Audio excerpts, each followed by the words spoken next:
علماء کرام تشریف فرمایي چې څنګه مونځ روژه زکات حج فرض دی دغسې د دوه مسلمانانو په منځ کې روغ راوستل هم فرض دي. په مردان سیمه کې دوه فریقین چې یو فریق یې شهسوار ولد سبزلي او بل فریق سکندر ولد جوهر محمد چې نن نه اته کاله مخکې په وړه خبره یو بل سره نوار شو. آخر تک چې یو بل پسې یې ټوپکې راواغستې چې په هغې په نتیجه کې سبزلي په حق ورسېدو. آخر تک په دې ستونزه کې د جرګې مشران تاجمیر حاجي فراج شوکت منیر راپاڅېدل او د هغوی په کوششونو د هغه دواړو فریقو نن صلح وکړل شوه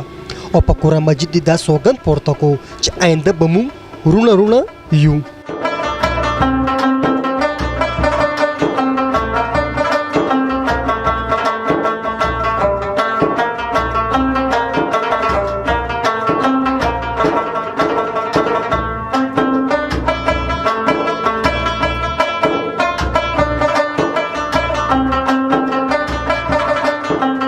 په دې موقع مقررینو زیاته کړه چې تاسو او موږ د خپل ژوند مقصد دا وګرځوو چې اول خو په خپل ځان کې د صبر هغه ماده پیدا کړو، بل له عزت ورکړو. وګورئ کله چې انسان بل کس ښکته کول غواړي نو چې کله دې په هغه زور کوي که نه نو دې به ورسره هم ښکته کېږي.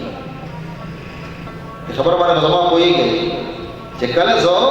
یو بل تن ښکته کوم زور پې کوم داسې که نه زه به ورسره هم ښکته کېږم او چې کله زه بل راپاسوم نو زه به ورسره هم بره کېږم. داسې ده که نه ده نو چې بل له عزت ورکړو. قلندر لاہوری فرمائی مٹھا دو اپنی ہستی کو اگر کچھ مرتبہ چاہے کہ دانا خاک میں مل کر گلو گلزار ہوتا ہے. د دوه مسلمانانو چې کوم دی صلح وکړل شوه دا صلح چې کوم مشرانو کړې ده هغه مشران ما سره ولاړ دي هغوی سره خبرې ترې کوو. السلام علیکم. وعلیکم السلام. څنګه خیر جی؟ خیر دی جی. نن جی د الله په کور کې دوه مسلمانانو صلح وکړل شوه موږ یې بانې ذریعه وګرځېدو د الله کرم دی. په دې کې موږ څلور ممبرانو جرګې فراج حاجي صاحب زه یمه تاجمیر کاکا او بل زما ملګری دی منیر ناظم. نو دې نه مخکې خو د دې علاقې ډېر ټولو مشرانو پکې منډې تړې والې وي هر سړي پکې خپل کردار ادا کړی خو بیا چې کله موږ راپاڅېدو نو ما خو وختین تاسو ته یو خبره وکړه چې یاره کله په یو شي کې اخلاصي خلوصي نو الله پاک دغه خلکو مدد کوي او د الله په مدد سره موږ نه الله کار هغه د خیر کار واغېسته او د دې د اتو کالونه چې دا کومه د مسله را روانه وه دښمني وه نو د الله په ورورولۍ کې بدله کړه او اصلاح او روغ او د هر څه وشو. صلح ته راضي شو که نه راضي کېده که نه په اسانه که نه؟ موږ ته ډېر اسانه و هېڅ چا موږ ته رکاوټ نه جوړ کړی د یو طرف هم رکاوټ نه و د الله کرم و. بالکل بالکل. دا رشتهدارانو که نه بس یاره دا رشتهداران نه خو بس ګاونډیان دي او یو خبره راغلی وه ټیک شوله او د هغې نه دا خبره سیوا شوه بیا پکې یو طرف ته مړی وشو ټیک ده نو بیا موږ د هغه بچي چې کوم وو هغې سره کېناستو او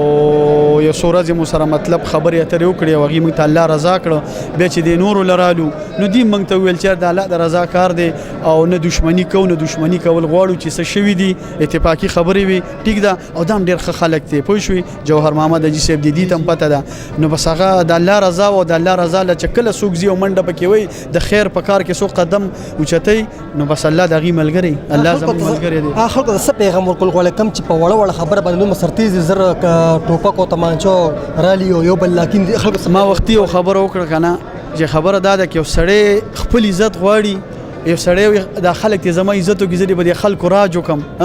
ما ترې یو سړی د کټ سر پرېږدي بالښت یې راته کېږدي ټیک شوه نو دا بدماشي د ټوپک او د پیسو ختمه شوې ده نن سبا صرف د اخلاقو بدماشي ده ټیک شوه او زمونږ خوږ نبي حضرت محمد مصطفی صلی الله علیه وسلم دا موږ ته ویلي دي چې د ټولو نه ښه عبادت اخلاق دی ټیک شوله. بله خبره دا ده هغه د طایب په ښار کې خلکو په کاڼو ویشتو د هغه خپې مبارکې بدن مبارک دا د وینو ډکو او الله خپل جبرائیل امین را لیږي او ورته وایي حکم کوه او هغه بیا مو الله وای کدا مسلمانان نشو د دې بچي مسلمانان کې جی بالکل الله ما سره بل مشر ولاړ دی هغې سره خبرې ترې کوو. السلام علیکم. وعلیکم السلام ورحمۃ اللہ. موږ سره لږ خپل تعارف را سره وکړي. زما نوم مولانا اسرار الحق دی سابقه ایم پی ایم او د دې علاقې د محب بابا جی زویم د مرګرو ډیر مهنت کړي په دې کې دا ډیر جرګې تل راغلي وي الله دې د دې دا اجر او ثواب دی لور کې چې دا کم کوششونه کړې دي د دوه مؤمنانو روغه دا ډیر لوی اجر او ثواب لري ځکه حدیث پاک کې راځي د دوړو جانو سردار فرمایي چې دوه جرګان جنگیدل او هغه آزاد کړي د لپاره جنت واجب دي نو چې بیا دوه خاندانونه او دوه مسلمانانو کورنۍ د جنگ او د جدل نو د دشمنانو اخلاص کې ان شاء الله دا زمونږ عقیده او ایمان دي چې دی له الله تعالی ډیر اجر او ثواب ورکړي او دا ډیر لوی عمل دی صلح کول ځکه الله تعالی فرمایي والصلح خیر په صلح کې خیر دی نو د دې جنن کم لوی عمل وکړي دی او الله تعالی وزن په دنیا او آخرت په دواړو باندې ورکړي تاسو د ټیم موږ ډیر شکریا ادا کوو چې دا پیغام نور مؤمنانو مسلمانانو ته تاسو ورسوي چې د چام بده دي موږ ټول د ننم زوس جرګه کې روانم تورو مېره کې جرګه درې مړو هغه کې موږ ضمانتونه ان شاء الله غشتي لګیاو کوششونه پکې کوو